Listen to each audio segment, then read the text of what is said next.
السلام عليكم.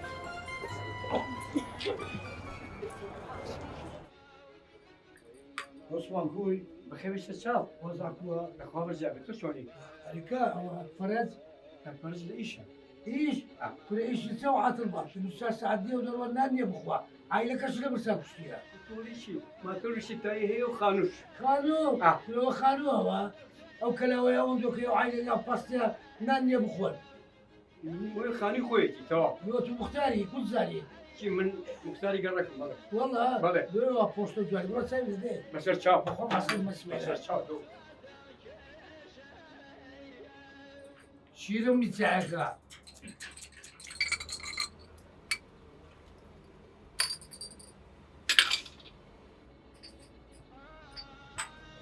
شيء مصبي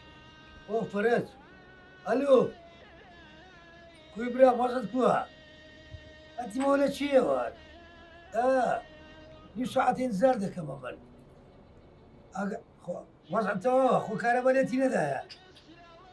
ها ده انا ازديها جيب دمان بس يا خاني عثماني ما عثمان مختاري خومان عمر مختاري منطقي بس ولا بيبين ابزان سخوي جوان كرديا بوس بيني دريد ايش دي بيني جيب دمان اقات يا وكبينا دفتر عتيككا او اني وشار اني وحسابات رازم او انو ستة بلاك وكهرباء وايرو انا ورا جيب دمان ولد جيب ده هاتي مالي والله ما زال انا يخسبك الشكل ده بين موها اصلاح الدكي بالباكي وده كان بحياة خد دول كي ولا كهرباء مارا باي باشا يلا وساوريت ماتي مالي والله الشيطاني وتشخد يا يلا زورها ده بخيرتي عثمان جان انا سائل شو لك اشخوم جان سامي تسايم مردين مخلص ساعة بس ساعات تساينها مسير تشاو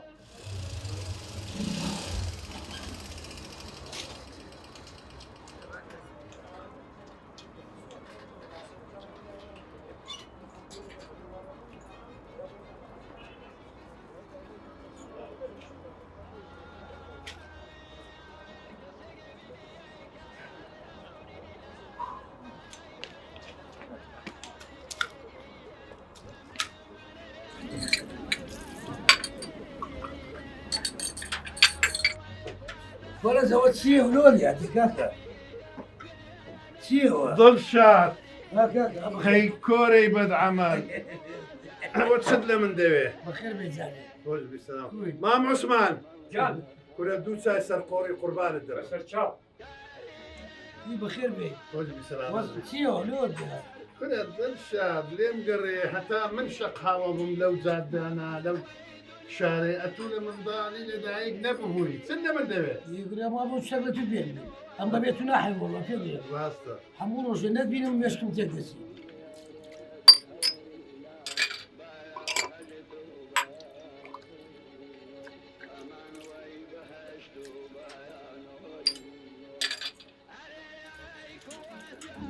فرز دفتر عندك كاتينا يا هردان لقال ما كنا من وجه لسرق هذا ما شعر من ابو ديدن ما بيكون والله يعني هذا شعرك كل شيء لابد يلا بخيمه بخير جيب جورب يا اه دريايك استيرك شابولك حمويا لو شعري من قريان وفيخان ورورويا الغورو منيش انت لو بري خودا في الحل برخم دول زرنايا كوا سيما جيب ده مخو بلاوند هو كتو سيم بلاوند كتو لي لا والله خولا بيزا كزين لا لا مريم دوك مغاملات بس نبو شعر يعني اوان ديك ما يزن لا الغورو سيد اختار فول هذا تو مشكلة ما حل باشا تو لؤم البنك اللي دو تسر ها اه براستي دميو سنتريتش روشنبيلي ده اليوم للشاري مركز ثقافي المساحة وين كنت حقتي تشاعرني ايه ليش كنت جناك إيه. وثقفني ايه ودا كمية وصعك لا تقول يشملوا بينا اه لو يشملي تو والله وصلك ايش مزور زعيم قلت عبد انا كم الزير. نبلا شو ده في السؤال عمل كذا لك قلت بيم ها زاد دخل انتم ما تورك خانيا كدنيا ايه يدفروا شنو ده راه يسين الشارع اسمه شاري اه سبكينا شاري مركز ثقافي مركز ثقافي سنتري روشن بيلي دادني يعني خانك ما تقول كيف الفيديو بارد بهذاك دلشار كوري بدعمل أما خانك قديمة كونا ورثة ديفروش أما ما تقولك بدعاء ما يفرق أما نان من السلام ما تقول بخو بزانك فيك أنت بخو ما ترسير مية سيوها يقول آخر نان من السلام ما تقول لقى خو ما عندي بين شيء كده مشكلة بس ده بيجو خلي كيف رسول بين شوي سنتر كده عملي مركز ثقافي وقت خوي وين عندكم زماني كابير ثقافي اه يقول آخر من الترسيم دلشار هي كوري بدعمل باركم لغب كي أمي لسر سازع علي ده بابا الأوجاع له حق ليس ربع في الدنيا آه باخد قدي شملة بينا إيه قلتم بس آخر أقل من طبعا ده قلت لك كم بلاي شو ده بدي شو عسل اسمنا كهرباء اللي ده بدي سكر أي والله بس باخد سحب عقلي أنا ما عثمان هو سبوا شاي قلت بدو شاي سبوري يبدا ما ولا اگر خاني كش تروح من دالكانية باب السماري خزوني اوه واو بس انا كان مالي خزون ما يقول في عندي وفكري تكا في عندنا بقى ولا سويت مو فايدة كان معدل والله ما لا يبني حتى اللي يشوف الحكومة ترتيب خير بس يمكن خزاني كده كل فرق بارد زاد درجة دبينا بابا بينا ساو نعرف جور تاخي تادي أنا ما عثمان هو سيبوا دو شاي چییە؟ ئێستا بۆتانم باش ڕاستە هیچ بووە؟ بو ترابي باش ڕاست با پێ بگات تۆزێکی مایەکتۆ أجل دي تشيوا چی بووە هیچ نەبووە سالتي على غير لا تفوش لها ما مسيري يلا ديسو بينا ذا روي چاوێ چاوێ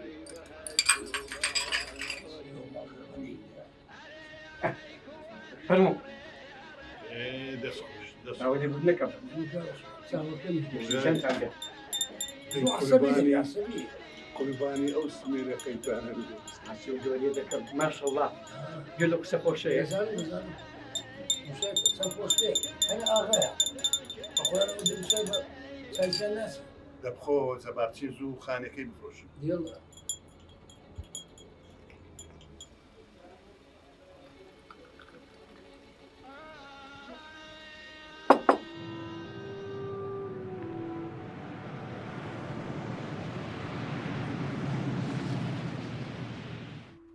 بخير وين؟ خوش بحياتك أمريكا كاكا دوشة والله إن كاكا وسط فراس خليج كوني كساء لما يعسل يعمل روش لك وكذا والله كاكا دوشة استمع كوستاو مشتري هيو ميو أجل عسل يعبط روشن 100 مشتري لما لك وكذا كاكا عسل يعمل روشا سعرك يتسندي سندي لك سندي لك ونيا إيه زور باشا أجل تاني عسل يعبيت روشي دفترك زيادة ناكا بلام لسر خومان دفترك وسي ورقاكا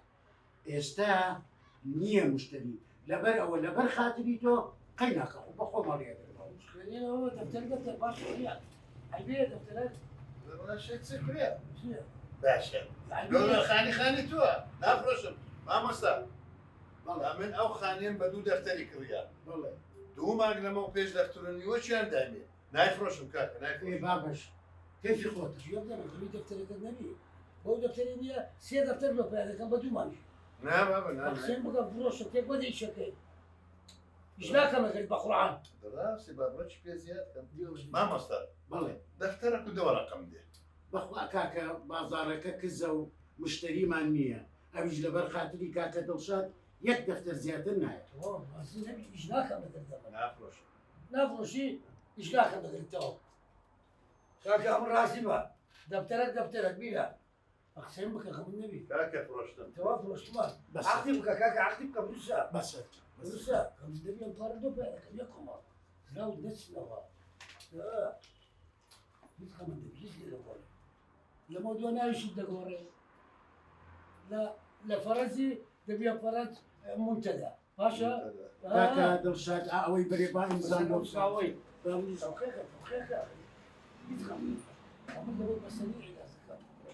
تواب أوش دفتر بس ممنوع بينا فرق تبع ولا خلي خوي أوا توا دور طواوة صد ورقي ريكا جدي الموضوع ده ذكي تواب بلاش ولا بينا بدم وأنا بينا بدنا كاملين بشحن كاكا ودو بلايساش بيلو خود أول تايم بلاكو أول ترتيب كي بو بلايساش بزباري دربيني باشە کاکە زۆر سپاس چاوەکە ماڵ داوە هسه باس رياك بدك بەخێر چن پاکستان بیا ئێمە گیانێکین لە دوو دەستەدا بە شێعر و ئاواز لە یەک بەستەدا سەرکە سوور دیار نییە یاڵە جستانە خۆی لە زۆری نایە دنیا ناتوانێ لێکمان کاتەوە ناتوانێ لێکمان کاتەوە وەرە حیاتت وەرە ئەوە توی دڵشیان؟ وەرە هاتیمە غەریبی دەکەم زۆر ڕاستەکەی ئەوە چێت خوا ئەوە گوڵە دیاریە هینێتمەوە ئەوە توێوا بنم ئەوەش نۆ منداڵەکەمانە خواوە دیاریە ناوتە بۆم خەڵک بۆیە دەستگیرانەکەی ئاڵتونە هێنیەکە چی تو ئەوت بۆیە ناوم سەبتەی باخۆم تەکوینکەم دوعانەی پێیاکەم کا بابە سەرکە سوودێنە نییە باوکم لە ماڵەوەیە گوێ بگرە باوکم زۆر تووڕەیە دڵشە تووڕەیە ناکەنە باخۆم تەکوینکەم ئەزە لەمان چییە ئەوە چییە دەموچاوت دڵشات وە جینارێک ئەدەی سێرم کە ئەوە کێ بۆکسی لێ یاوی جینارێکمانێ سەرچی ئەوان دێ دێمە دێنە بۆکسەکەم لێتدا بۆ لەسەر کۆتێر ئەی بۆ کۆتر چی کوێم دەمان مناڵی تۆ دڵشات لەسەر کۆتر شەڕەکەی کوێم دەمان لە زوار دەمگواستەوە ئەزرێ مەکە برادەرێکم لەگە هاتێ ناوی بەرێزە دامانایە لێرە ئەوەی دادێ سنتەی ڕۆشنبیری مەرکەز تەقافی ئەوەی مەرکەز تەقافی چیمان بۆکە عالەمی مسەقەف دەکەی پارە بەخۆی دێتن باشە سەبر دەبێت لەو زوانە سەبری چی دڵشادەوە ساڵێک کە تۆر ئەڵێ ئەدگوازمەوە باوکم لەومەی خەڵکیەتە سەری چی پێ بڵێ مادەی پێ ئەو جا بەخسی عالمە بکە بێت تەقیبەی ماتێک دەدەن جێم دەمان بابە یەک ناکە باشە هەو دوورەکە بدەما بابت لا يلا يك بس ها لا أنا لا بري باش لا أوش بري باري امانته دقينا في فرجيا باش حياته يلا يلا اقاش دخول بيوم ويبقى أدي دي يدقة وألقى كوكوانة اكيد فلوس باري من الدور هلا وا دكرم خد تكوين ذاك قام النبي مركز ثقافي بلا بقرا حياته أوش اواش خديه قولها هو يدي بابي اول شنو خد أو بومن سوارش نيه بيش دك غيره ما قبل الله كما باش حياته يلا بلو دي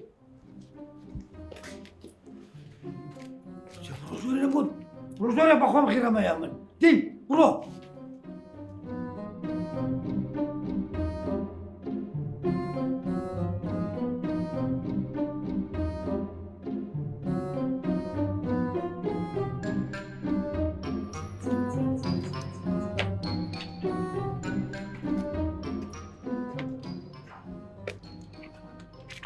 دورا وصلي يلاقوا كم أتركها ماتور هاي ساختتي لو او كولانا نهي ماتوريا او كولانا تسكانا ماتور من الجرازي دانايا مشكلة اللي ما تليفونك لابو عبد الرحمن بكم عبد الرحمن شيء دل عليك يا باشكا أول متى ما خاني مع بنتوا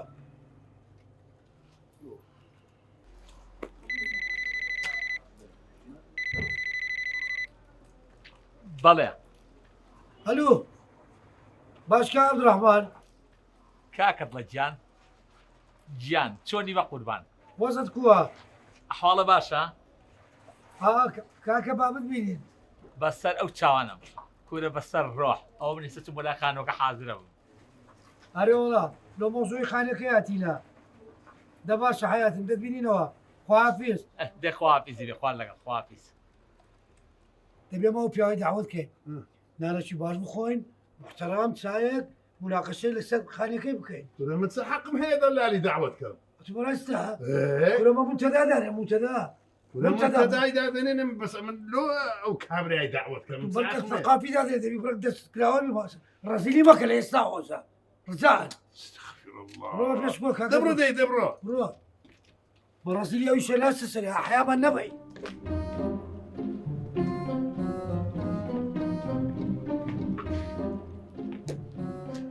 كورة ها كاوم الاسطورة الرحمن هذا بيجيب دمن اه دفتر الشعر كتينا اه اها أوتا. ابو براسينا ابو حيله حالك اه 6 كنت 6 لكن لدفتر الشعر كيف نوسع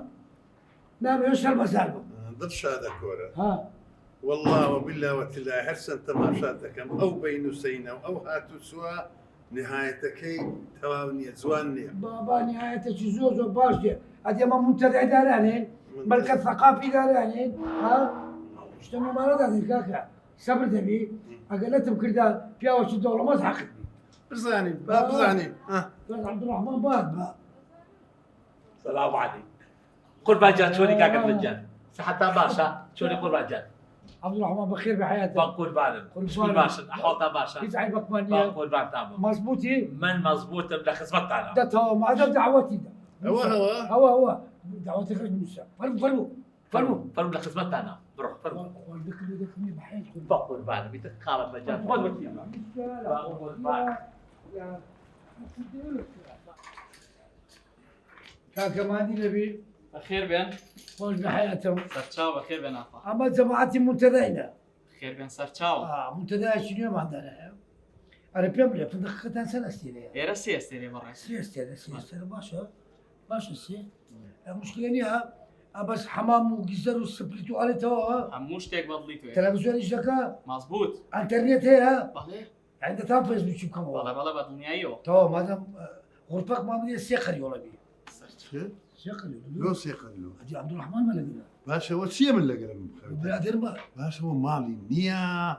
ها بۆ چێ بەڕەڵایە باشە سیست بەل و شێوە سێوەم بەخێر بکەم لۆ لەگەرمان بخەوی فرج حزكم لقد يوابو لە کۆڵ شتەکەی دەبتەوە ئیسراحەت دەکا هەر لە کۆڵ پرتا پرتی دەبتەوە واسبین عیبە پێدەنگ بە زەحمەت دەبی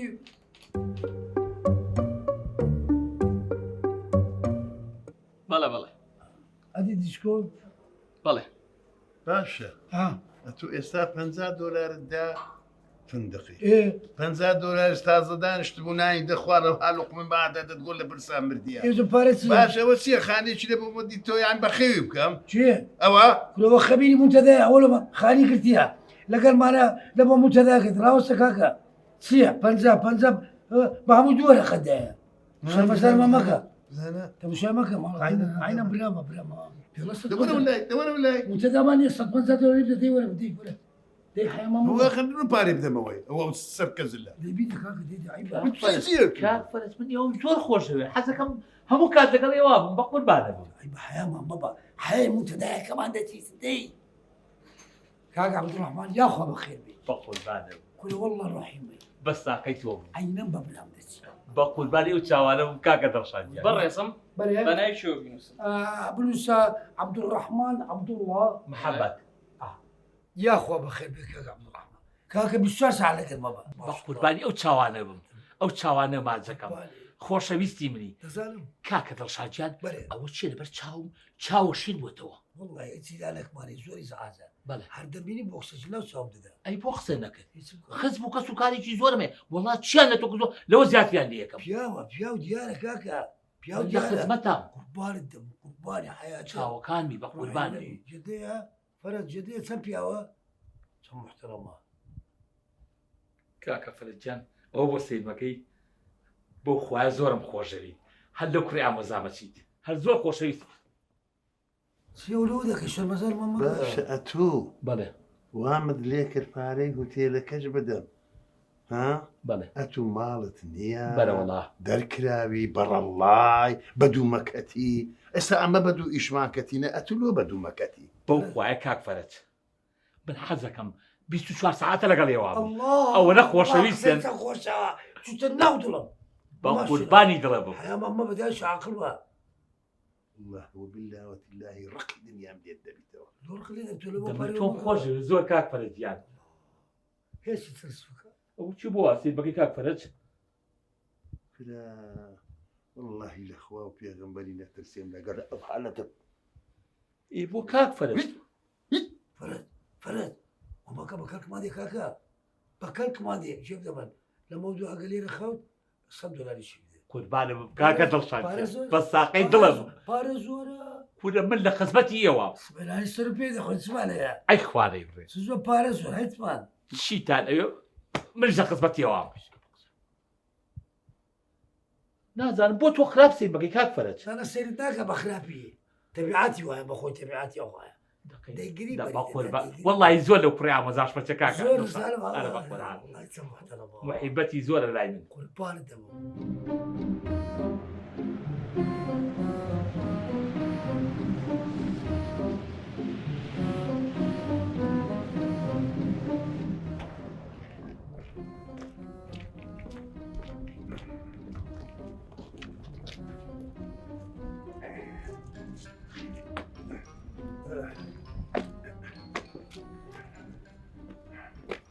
دڵشادە کۆرەی لعنەتی وەرە بزانم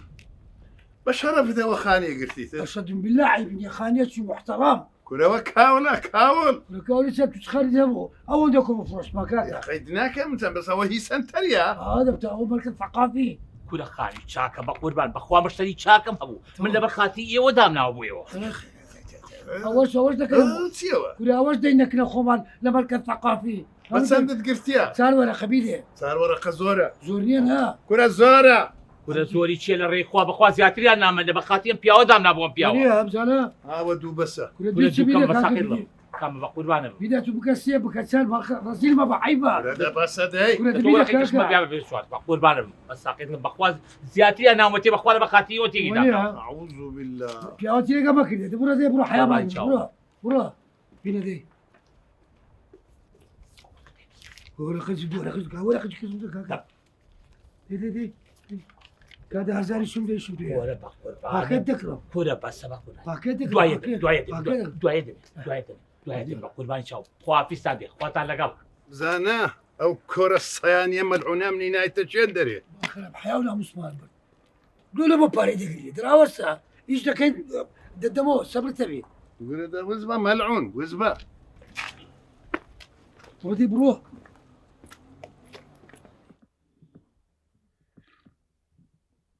لو عزيز غارك بدم نامەوێ ها نامەوێ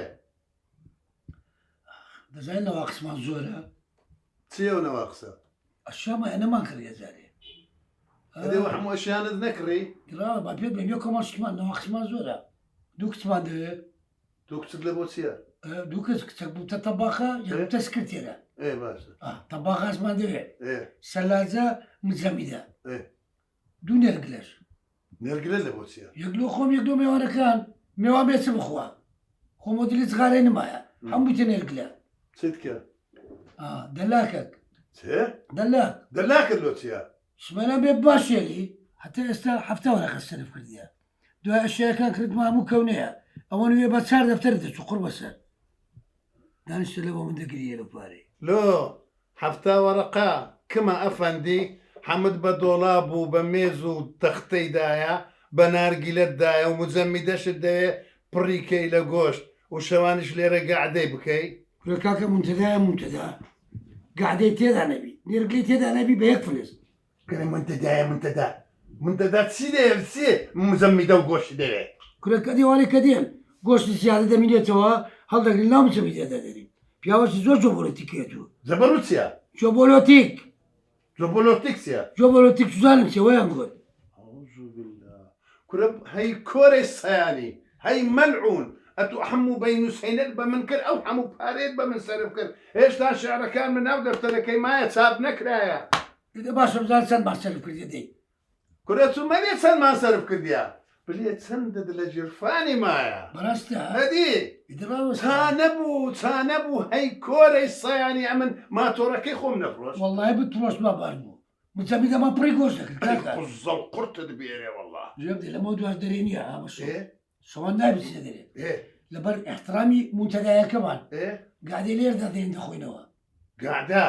انا اخوان کورە تو منتەدات هەیە یان گاعدەی ئەوەت هەیە هو الصبر تبي بس بكون مسلسكي بزان سلو ذاك تماما کورە سندان لەو سکێت بدا لێم گەڕێ وازم لێ بینە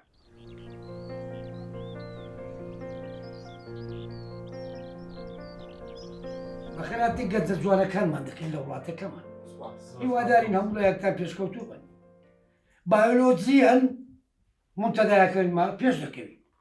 سايكولوجيا منتدى كبيسكوي جوبولوتيكيا منتدى كما بيسكوي اما حسب لي انكو بيسكول كتاب تلو تبع دكين جريدة تلو تبع دكين فالة تلو تبع دكين لسيد وشين اي لاف يو بيسكوي جريت على دين برستان كيكرو هو بيسكوتنا براستي من حزم ليها ايام ما تيتاندين ماديا بارا تامدين اگر مش بارا بان مانگو بارا ما بدري باشا زمالا بانه لمودير ويولان امريكا استراليا موزمبيق بنغلاديش شي حزيله موزمبيق شي حزيله ميمونيا من والله حزم لي شابازي لو دخل تو چه دنجي خوشه چه دنجي خوشه خراپ نییە ها خراپ نییە ئەجێ تەنگت خۆشە بەریش باشە دەست پێ بکەم جان گۆرانێک جوم بێبی ئەحساسم تێکەڵاوبی دەسمە سر نایاڵە شێرێ بەرایەم بەربا بۆکانێ هیوادارم بەردەوام سەردانمان بکەن وەبی منتەدایەکەمان چۆر نەبی خزم و کەستان برادرتان خزمتان ئامۆزاتان هەموویان خەکەنەوە ئێرە و بێ پارێز نێن باشە پارێ بین پیاسی دەکەین سەپرەیە مەتعەمە ناخواردنەکە باشە دەبا سوپاسان دەکەم بە خێرچن ئامانەتی خوای بن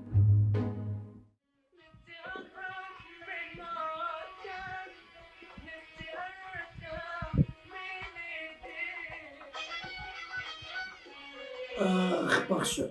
غەریبی دەکەم زۆر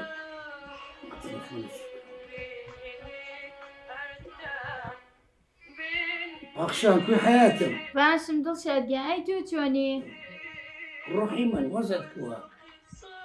یەکەم جارە غەریبیتان بکەم بەڕاستە نازەم دووە نازەم دووم میاد خوانەکە وەڵا ئەوە باوکیشم ئەحواڵتە پرسێ دڵشادگیان منتەدایەکەمان زۆر خەڵەباڵ سەد کەس دێ سەد کەس دێ ئەو بۆچی دوو ڕۆژە تەلەفۆن بۆ ئەەکەم جواب نایێتەوە کتابی تەبا دەکەین داشتیدا مادینە بەخوای بەس ئەکەی سەرتان لێتم حیاتم هاچ نییە دایمەن ئەو گۆرانی لێ دەبیە وەختە شێت بمەوە فرە کۆرە لەعنەتیدا و گۆرانێ بکوژێنەوە لەگەر چێمە کورە بابرەک لە خۆمان بخەوین جێمە دەهیز نییە فەرەز بوو جێم دە حیاتم مادیمەوە دەمێ مۆبایلەکەی قەپات کەم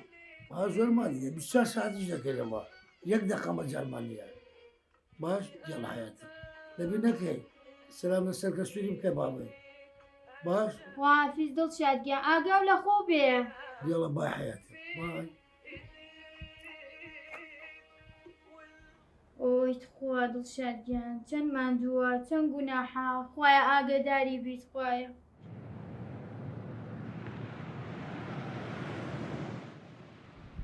فەرز حیاتم عاجز نەبی شعرەکان ڕەفز بووە چێ ڕەبزی کرد عەبدوڕەحمان عەبدوڕەحمان من لە ستورەکە ئەوەی خانەکە لەمە بەکرێتیتەوە باشەوە چ علاقەتی هەیە بە شعری من چی تێدایە ئەو لزنەی ئەوەیە شارشتیوەیە بە پێ بێ هیچ خۆش تاجمەکە هیچ لێ لەگۆڕێ زانە ئەی کۆرەی سەیانە من لە ئەوەل زاری وەچ تەماشای دەم و چاوتم کرد کورە ئەو دەم و چاوە هی منتەدانی ئەگەر بڕێ بە هوشیار بامایە عەقڵم هەبایە بە دووتونە دەکەم ئەو جەما پێ بڵێم 50 وەرەقەت خەرداری هێشتا تو شەرەفە 50 وەرەقەت زای چ گۆشتە خولایە دنیا هەستای لێرە ئەدی چارە چییە چارە هیچ نییە ئاساندا یاعی دەفتەرەکەم ڕۆیش لە دەفتەر چییە ئەکبەر میلیۆنێری ئەمریکی زەلەریا کردیە بزنسمانەکان شەریکاتەکان خۆ لەبۆ دەفتەرە چونە بەخەم دەکەی ئەدی چ بکەین دەتێ ببری لە خەمان ئەدی چ بکەین لە دەفتەرێک پارەیە کورەدی چ بکەین گۆرایی دەڵێ هیچ لێ گۆڕێ گۆرانی والله من سعەتی خۆم بەباری خۆم نادەم ئەرێ والله ئەو چاوەشین جوانە لا کەوتۆمە نێو جێژەنی دەبێ دەرباز بمجانە بەحاڵم بەحاڵە